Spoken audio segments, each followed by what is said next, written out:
आमच्या त्या एका झोपडपट्टीचा पण विषय आहे. एक दुसरा मुद्दा 2024 निवडणुकी दरम्यान झोपडपट्टीला घरे बांधून देतो म्हणून असं आश्वासन दिलेलं होतं. ते 2 वर्ष पूर्ण झाले तरी अजून पण आश्वासन पूर्ण झालेलं नाही. म्हणजे आपण गोरगरीब जनतेचे प्रकारे खटता मस्करीच केली जाते. असं काही केलं जाणार नाही. नमस्कार, मी बापूसाहेब लांडगे, जयनिताई फाउंडेशन संस्थापक अध्यक्ष आणि आमचे सहकारी शांताराम दादा थोरवडे, प्रभाकर थोरवडे, राजेंद्र ताटे, दाजी विरकर आमच्या उपस्थितीमध्ये आज कराडचे मुख्याधिकारी साहेब प्रशांत वटकर साहेब यांना एक प्रकारे निवेदन दिलेलं आहे की 12 डबरी परिसरात एका झोपडपट्टीवरच अन्याय का केला जातो.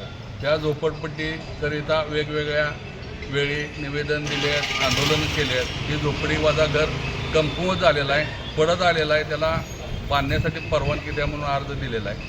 अन्यथा त्या झोपडपट्टीचं इतरच कुठं तर पुनर्वसन करा असा देखील अर्ज दिलेला आहे. त्या झोपडपट्टीचं पुनर्वसन तरी करण्यात यावे. दुसरा मुद्दा आहे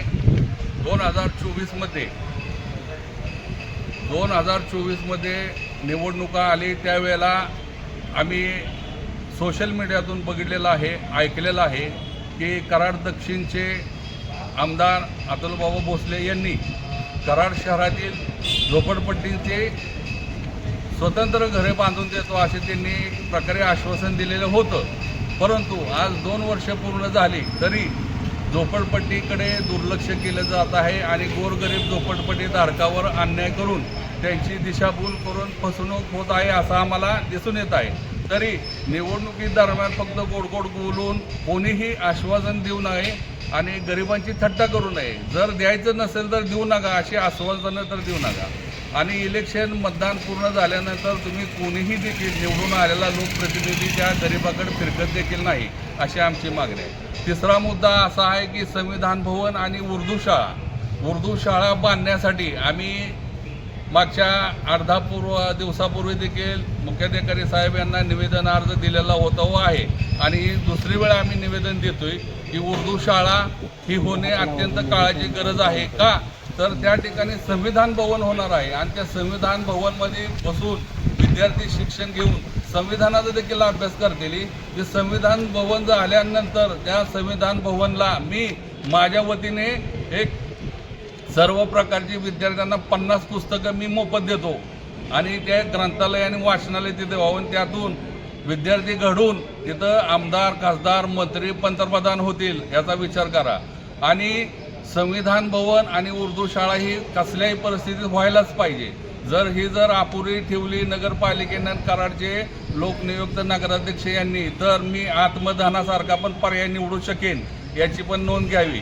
तसेच जर कोणाला ह्या संविधान भवन आणि उर्दू शाळेबाबत जर काही तक्रार असेल, उदाहरणार्थ कुत्र्यांचा त्रास, कुत्री फक्त त्या ठिकाणावरच नाही, कराड शहरात सगळीकडे कुत्री असतात. दुसरा विषय आरोग्याचा प्रश्न, तिथे घन कचरा आहे, साठलाय, घाण साठलाय. ती घाण पण आम्ही मुख्याधिकारी साहेबांना आणि लोकनियुक्त नगराध्यक्ष यांना सांगून तो कचरा डेपो देखील आपण तिथनं हटवूया. त्या ठिकाणी बगीचा करू किंवा विद्यार्थ्यांना खेळासाठी मैदान करू अशी देखील आमची मागणी आहे. पण संविधान भवन आणि उर्दू शाळा होऊ नये असा घाट गाठणं म्हणजे संविधानाला आणि लोकशाहीला घातक आहे. याचे उत्तम उदाहरण देतो की आज महाराष्ट्रामध्ये कितीतरी शाळा बंद पडलेल्या आहेत आणि एका शाळेमध्ये एकच शिक्षकेतर असं कामकाज चालू आहे. यामुळे जी शाळा होती ती अत्यंत चांगल्या प्रकारे शाळा होऊन तेथील विद्यार्थ्यांना तिथं शिक्षण घेता येईल असं आमचं म्हणणं आहे. म्हणून आमची मागणी ठाम आहे की उर्दू शाळा आणि संविधान भवन ही पूर्ण जलद गतीनं करण्यात यावे. जर रुकावट आली, जर काम थांबलं तर मी स्वतः बापूसाहेब लांडगे आमच्या सहकार्यासोबत मी आत्मदान भविष्यात करणार.